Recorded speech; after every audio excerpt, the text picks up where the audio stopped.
Elon Musk and Vivek Ramaswamy, they've been meeting with lawmakers on Capitol Hill discussing how they plan to cut federal spending to the tune of $2 trillion. That's the goal. As co-directors of President-elect Donald Trump's Department of Government Efficiency, or DOGE, not an official government department, but certainly an assignment from the president-elect. Among those talking with these two billionaires today was the Speaker of the House, Republican Mike Johnson. You're going to see a lot of change around here and in Washington and the way things are run. We need to make government more efficient, and that is what this whole objective is. It's what the DOGE effort will be about.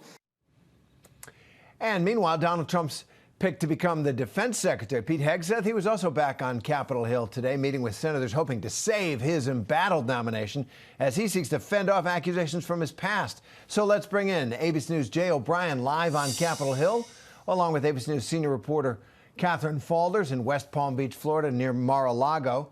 Jay, first to you here in Washington. What else did we learn from Musk and Ramaswamy's meeting there on the Hill today?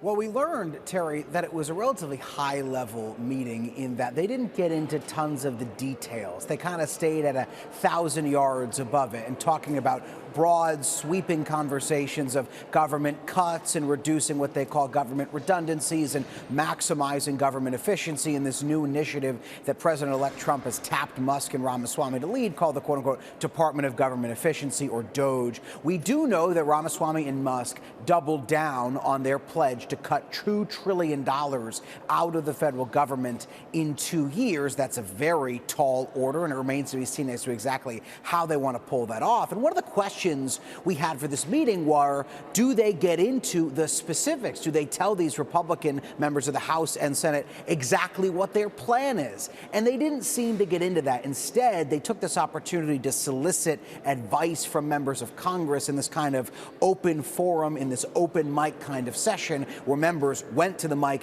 and they proposed what government cuts they want to see happen. Although I heard from members in the room who say it was kind of a free-for-all and there was no real consensus on what cuts exactly should be made. Now, Speaker Mike Johnson says watch this space over the next, few days, weeks, if not months, on exactly what the plan is going to look like. But certainly at this hour, Terry, there was no clear plan on how to get to these significant government cuts, significant overhauls to the federal government enacted through this meeting.